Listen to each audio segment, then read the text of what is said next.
Good morning, good afternoon, good evening.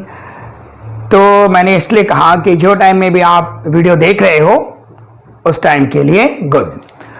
बच्चों, आज का जो हमारा वीडियो है वो चैप्टर नंबर 3 अरिथमेटिक प्रोग्रेशन, इसका जो प्रॉब्लम सेट है, प्रॉब्लम सेट का वीडियो जो है, प्रॉब्लम सेट का फर्स्ट वीडियो हम बना चुके हैं जिसमें हमने 10 तक क्वेश्चंस किए थे और आज हम लोग 11, 12, 13, 14 यानी ये 4 क्वेश्चंस करेंगे और हमारा प्रॉब्लम सेट जो है वो पूरा हो जाएगा। क्वेश्चन देखो, बहुत ही इंपॉर्टेंट इजी क्वेश्चन है और हर क्वेश्चन एग्जाम में 4 मार्क्स के लिए आएगा बच्चों। ठीक है, तो चलो स्टार्ट करते हैं क्वेश्चन को। If first term of an AP is a, second term is b and last term is c, then show that sum of all term is a plus c in bracket b plus c minus 2a upon 2 into b minus a।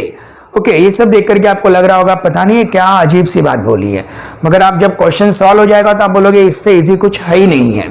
तो बच्चों, आपको ये बात तो मालूम है कि आपको क्या पूछना है, sum of all terms.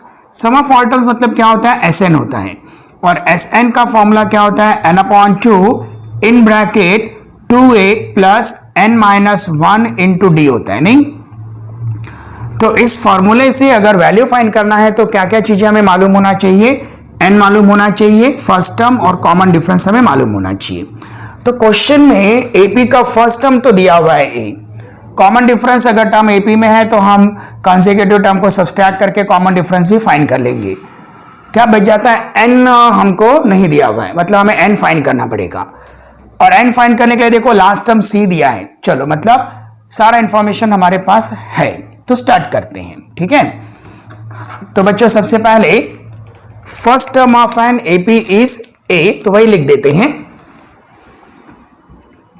First term of an AP is ए, मतलब बच्चों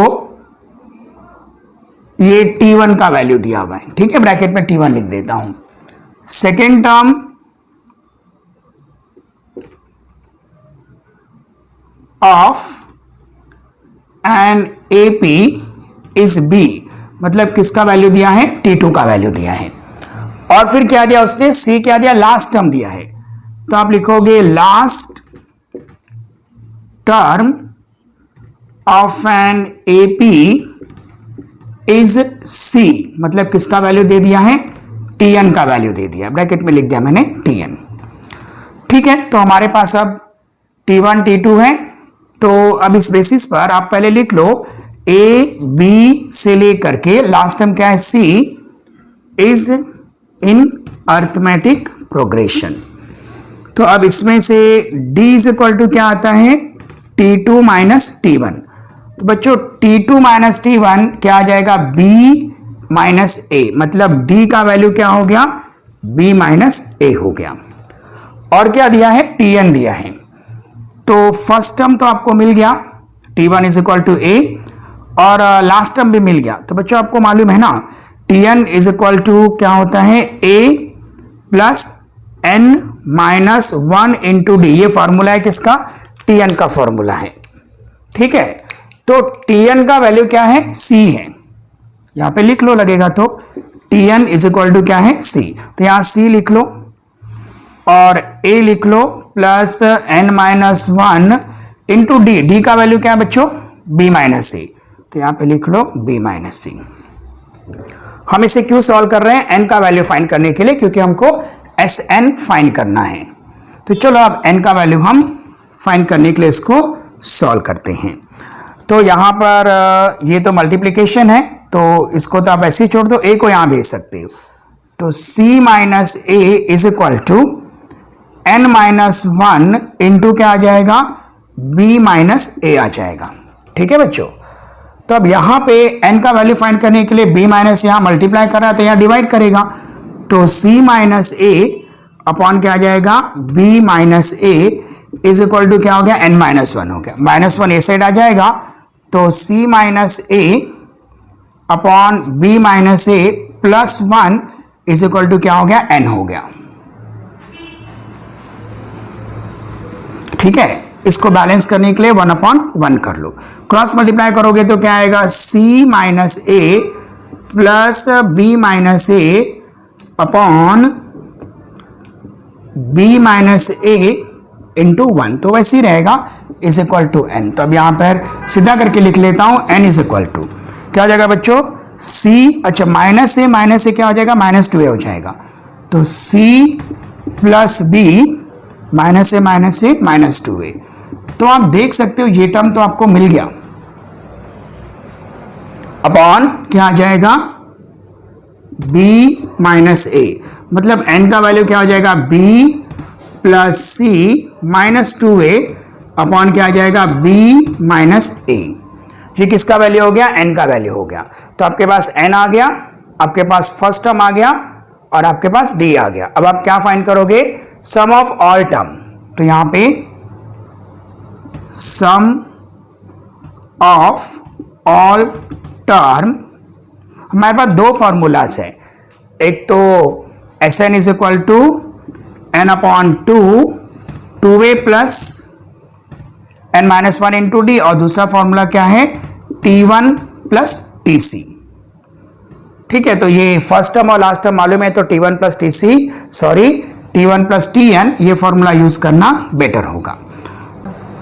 Sn इज इक्वल टू क्या है, n upon 2 in bracket T1 plus Tn, दो फॉर्मूलाज है ना, उसमें से एक फॉर्मूला हमने यूज कर लिया, first term plus last term और n upon 2।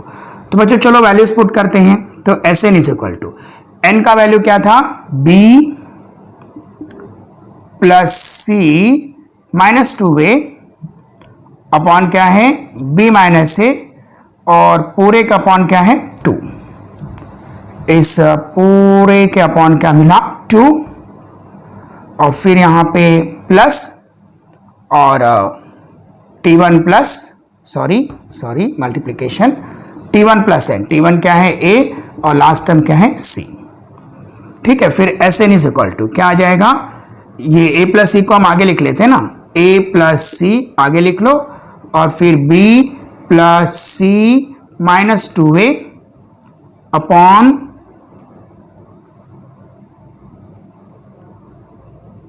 b minus a, और 2 अपॉन 1 यहां पे क्या हो जाएगा, 1 अपॉन 2। ठीक है, तो n में आपका आंसर क्या आ जाएगा, Sn is equal to a plus c b plus c minus 2a upon 2 into b minus a। ठीक है, तो चलते हैं अभी नेक्स्ट क्वेश्चन की ओर। Okay student, next question number 12। If the sum of first p terms of an AP is equal to sum of first q term, then show that sum of first p plus q term is 0. Okay, बहुत interesting question है। देखिए क्या कर रहा है, sum of first p terms of an AP is equal to the sum of first q terms, then show that sum of first p plus q term is 0. ठीक है, दो बार क्वेश्चन आपने पढ़ लिया। Sum of first p terms of an AP, तो जो first p terms है right of an AP, मतलब sum of first p terms of an AP is equal to sum of first q terms of AP। It is given, bracket में आप लिख सकते हो, sum of first p terms of an AP is equal to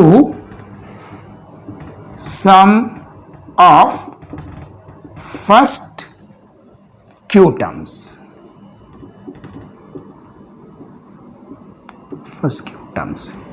ये ऊपर लिख करके आप ये नीचे भी लिख सकते हो, मतलब SP इज इक्वल टू क्या है, SQ है, और आपको फॉर्मूला मालूम है, क्या फॉर्मूला मालूम है, Sn इज इक्वल टू क्या था बच्चों, n upon 2 in bracket 2a plus n minus 1 into D bracket close.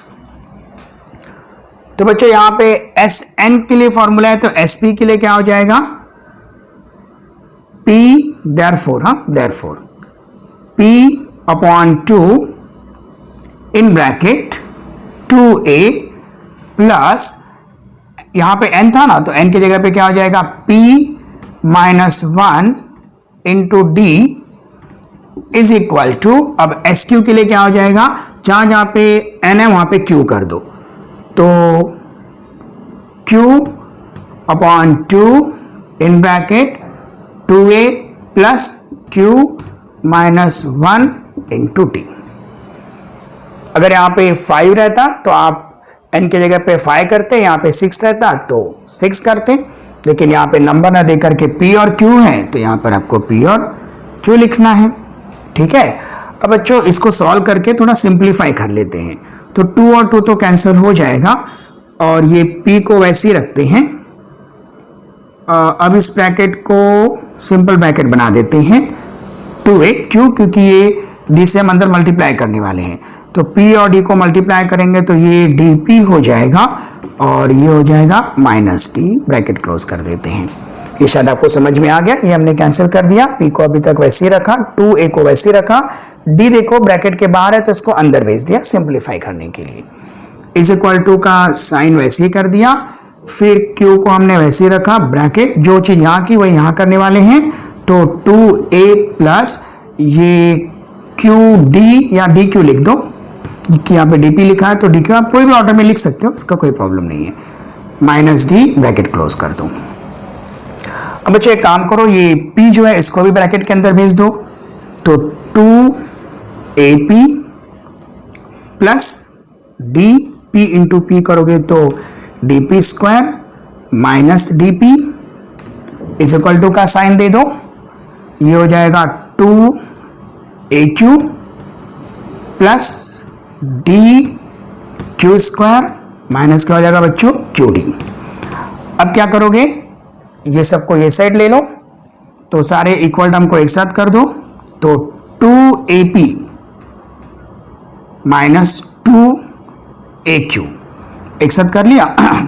फिर यहाँ पर dp स्क्वायर, इसको ये साइड ले ले तो dq स्क्वायर हो जाएगा और माइनस dp और ये हो जाएगा प्लस dq ही लिख लेते हैं इसको, फिर यहाँ क्या बचा, 0 बचा।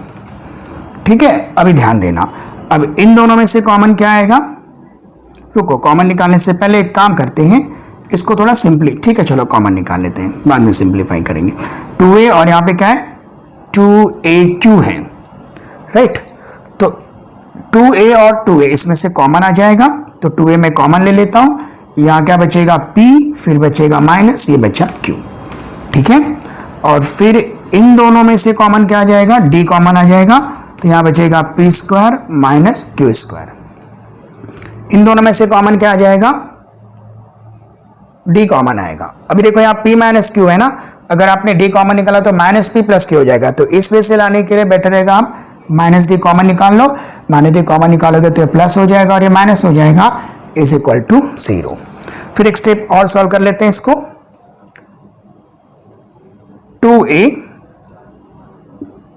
p minus q plus d, इसका तो फॉर्मूला आपको मालूम है ना, a square minus b square क्या होता है, a plus b, a minus b, तो फॉर्मूला के बेसिस पे लिख लो इसको, p plus q p minus q, फिर minus d p minus q is equal to 0। ठीक है बच्चों, अब चेक करो, यहाँ पे p माइनस क्यू है, यहाँ भी p माइनस क्यू, यहाँ भी p माइनस क्यू है, तो कॉमन क्या आ जाएगा, p माइनस क्यू कॉमन आ जाएगा, तो मैं यहाँ से p माइनस क्यू कॉमन ले लेता हूँ, ब्रैकेट बना देता हूँ और फिर दूसरा ब्रैकेट बना देता हूँ, तो यहाँ क्या बचेगा 2a बचेगा प्लस यहाँ क्या बचेगा, p माइनस क्यू कॉमन ले चुके हो, d into p plus Q बचेगा और यहाँ से भी p माइनस क्यू आप कॉमन ले चुके हो तो माइनस d बचेगा और फिर पूरा ब्रैकेट क्लोज हो जाएगा, इज इक्वल टू 0 हो जाएगा।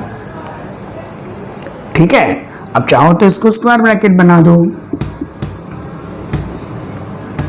स्क्वायर ब्रैकेट हो गया। अब ये p माइनस को यहाँ मल्टीप्लाई कर रहा है तो वहां जाके डिवाइड करेगा, तो 2a प्लस, एक और काम कर सकते हो, या दोनों में से d कॉमन निकाल सकते हो, तो d कॉमन निकाल लो, p प्लस q, तो यहाँ बचेगा -1, d कॉमन निकाल चुके हो, इज इक्वल टू 0 अपॉन यहाँ पे क्या हो गया p माइनस क्यू हो गया। तो बच्चों इसका वैल्यू क्या आ गया 2a plus D into p plus q minus 1 is equal to क्या हो गया 0 हो गया। ठीक है, और इसको हम क्या लिख देते हैं स्टेटमेंट 1 लिख देते हैं। ये हमारा हो गया स्टेटमेंट 1। अब बच्चों स्टेटमेंट 1 होने के बाद हमें क्या प्रूव करना है, sum of first p plus q term is 0। Sum of first p plus q, हमारे पास फॉर्मूला तो Sn का ही है, तो बच्चों Sn की जगह पे क्या लिखोगे p plus q, sum of first p plus q terms, है ना। तो जहां भी n है वहां पे p प्लस क्यू लिखो, तो इस n के बदले में क्या लिखोगे p प्लस क्यू अपॉन क्या लिखोगे 2, और फिर फर्स्ट टर्म फॉर्मूला तो 2a ही है, तो फर्स्ट टर्म तो 2a हो गया प्लस n, हाँ फर्स्ट टर्म ये हो गया और 2a फॉर्मूला, n के बदले में क्या लिखोगे p प्लस क्यू और फिर क्या है -1 ब्रैकेट क्लोज करके आप d लिख दो। ठीक है, अब बच्चों जरा ध्यान से देखो, ये वाला जो टर्म है क्या इससे मैच होता है? ऑफ कोर्स मैच होता है, खाली d पीछे लिखा है या आगे लिखा है। इस पूरे का वैल्यू कितना है 0 है, तो s sum of first p plus q term p plus q upon 2, और बच्चों ये पूरा तो 0 हो गया, और रीजन लिखोगे फ्रॉम 1, मतलब sum of first p plus q term something into 0 is equal to 0। Therefore sum of first p plus q terms is 0, prove हो गया। चलो नेक्स्ट क्वेश्चन की ओर चलते हैं। क्वेश्चन 13 बच्चों, इसके पहले वाले क्वेश्चन में आपने ये देखा था सम ऑफ द टर्म्स दिया था, sum of p term is equal to sum of q term. यहां पे आपको क्या दिया है, if m time mth term of an AP is equal to the n time nth term, then show that m plus n term is 0। m time mth term, ये ऐसा हो गया, ये क्या है m time nth term, mth term is equal to n time nth term, मतलब nth term, n term क्या है tn है, उसका n टाइम, तो ये ऐसा रिलेशन आपको दिया हुआ है। ठीक है, तो और आपको क्या प्रूव करना है, show that m plus nth term, मतलब t m plus n is equal to 0, m plus n term. Okay, मतलब जहां भी n रहेगा वहां पे आपको m प्लस n लिखना होगा, ये आपको प्रूव करना है। ठीक है, चलो स्टार्ट करते हैं।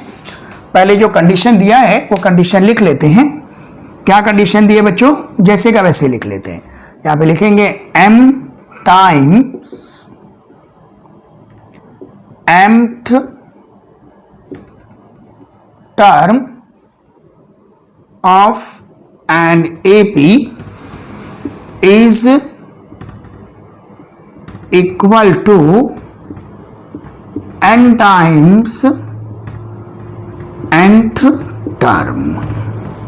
ठीक है, तो m time the mth term, therefore m time the mth term is equal to n time the nth term. आपको प्रूव करना है m plus n term is 0। ठीक है, तो अब यहां पे आपको मालूम है ना tn is equal to a plus n minus 1 into D होता है, तो यहां पे n की जगह पे क्या है m है, तो m लिख देना हर जगह पर, तो ये m, फिर बच्चों ब्रैकेट बनाना पड़ेगा। tm का फॉर्मूला क्या है, a plus m minus 1 into d is equal to फिर n, फिर यहां पे आपको ब्रैकेट बनाना पड़ेगा। tn का फॉर्मूला क्या है, a plus n minus 1 into T. ठीक है, मैंने फॉर्मूला इसलिए लिखा क्योंकि tn का फॉर्मूला यहां पर आने ही वाला है। तो अब क्या करोगे, m को वैसे ही रखो, पहले ये ब्रैकेट ओपन कर लो, a plus d m minus d, bracket close कर दो, n लिखो, a plus d n minus d, bracket close कर दो, डी अंदर गया ना। ठीक है, अब ये m क्या होगा, इसको मल्टीप्लाई करेगा, तो यहां पे क्या हो जाएगा, m a plus d m square minus d m is equal to n a plus d n square minus d n. ठीक है, अब ये सारे टर्म्स को ये साइड लेके आ जाओ, इक्वल टर्म्स को एक साथ कर दो, तो यहां पे m a minus n a plus d m square minus d n, d d वाले टर्म एक साथ कर रहा हूं मैं, minus d m plus d n is equal to 0। अब बताओ इन दोनों में से कॉमन क्या आ जाएगा? m दिख रहा है ना क्लियर, नहीं a सॉरी, a कॉमन आ गया तो यहां बचेगा बच्चों m माइनस n, और इन दोनों में से कॉमन क्या आएगा? d कॉमन आएगा, तो यहां क्या बचेगा? m square minus n square. अच्छा, अब यहां पे m माइनस n हुआ ना, तो ये माइनस डी एम है और ये प्लस डी एन है, अगर मैं d कॉमन निकालूंगा तो माइनस m प्लस n हो जाएगा, तो मैं क्या कॉमन निकाल लेता हूं? माइनस d कॉमन निकाल लेता हूं, तो माइनस डी कॉमन निकालने पर ये प्लस हो गया और ये माइनस हो गया, इज इक्वल टू 0। ठीक है, चलो अब इसको यहां पे क्या हो जाएगा? a into m minus n plus d. अब ये जो है ना m प्लस n और m माइनस n का फॉर्मूला लगेगा, और यहां पे फिर हो जाएगा माइनस डी और फिर m minus n is equal to 0। अब ये यहां से m माइनस एन, यहां से m minus n, m minus n common आ जाएगा, तो यहां से आप कॉमन क्या निकाल लो? m minus n, m minus n common निकाला तो फिर बड़ा ब्रैकेट बना दो, यहां क्या बचेगा? a plus D m plus n बच गया, क्योंकि आप m माइनस एन कॉमन निकाल चुके हो, फिर यहां से माइनस डी बचा, ब्रैकेट क्लोज कर दो, इज इक्वल टू 0। अब आप देख सकते हो कि यहां मल्टीप्लाई कर रहा है तो वहां जाकर के डिवाइड करेगा, तो फिर यहां पे a बचेगा a प्लस, अब आप इन दोनों में से d कॉमन निकाल लो ना, तो d कॉमन निकल गया, तो यहां क्या बचेगा? m प्लस n बचेगा, और फिर d कॉमन निकाल चुके हो तो -1 बचेगा, ब्रैकेट क्लोज, और फिर यहां पे हो जाएगा 0 अपॉन क्या हो जाएगा? m माइनस n, तो ये हो जाएगा a plus D m plus n minus 1 is equal to क्या हो गया? 0 हो गया। इसको लिख दो स्टेटमेंट 1, क्योंकि इसके आगे तो सॉल्व नहीं होगा, तो इसको यहीं छोड़ दो, फिर आगे बढ़ते हैं। m प्लस nth टर्म, ठीक है, तो t m प्लस n आपको फाइंड करना है, तो क्या फॉर्मूला होता है? a plus m plus n, क्योंकि n माइनस 1 tn का फॉर्मूला होता है ना बच्चों, tn is equal to a plus n minus 1 into D होता है ना, तो यहाँ पे टी n की जगह पे क्या m प्लस n है, तो m प्लस n लिख दिया, a वैसे ही लिखा, और n के बदले में क्या लिखा? m प्लस n लिखा, -1 इंटू डी लिखा, राइट।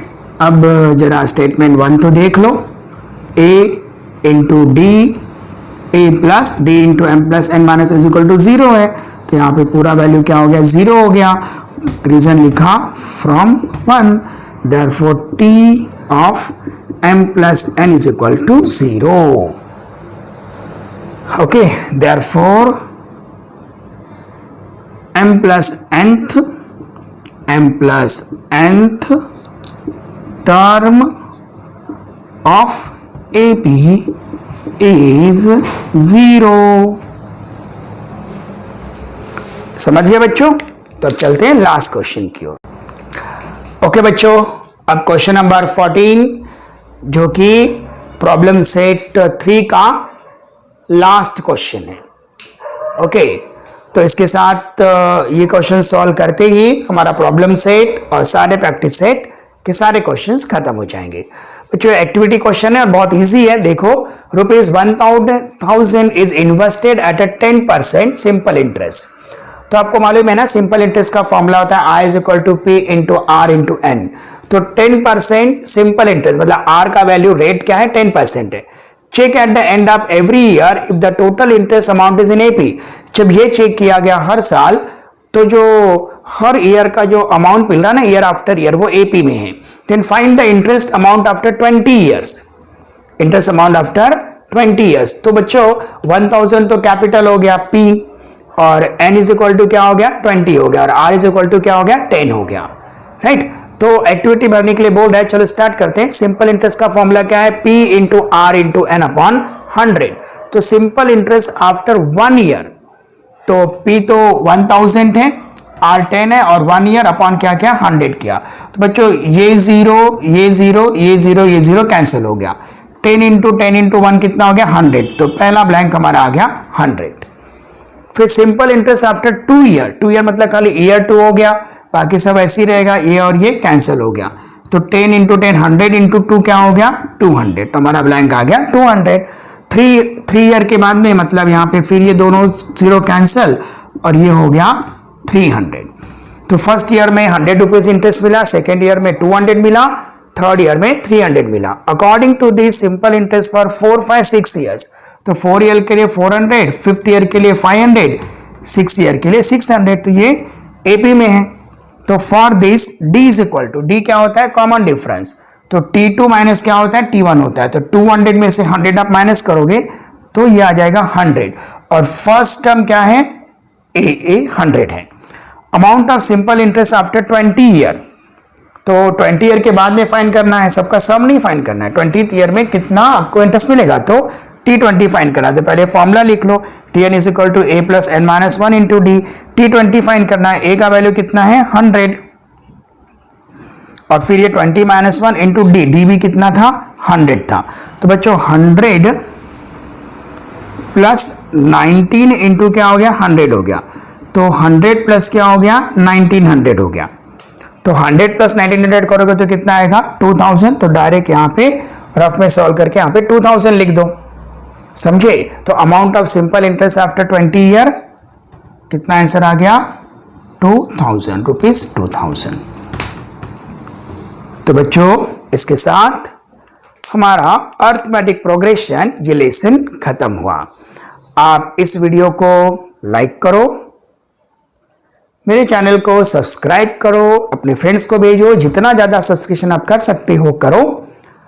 और बच्चों सबसे इंपॉर्टेंट बात, प्रैक्टिस करो, सम्स को बार बार सॉल्व करो। ये बहुत ही इजी चैप्टर, आपने देखा कितना इजी चैप्टर है। थैंक यू बच्चों।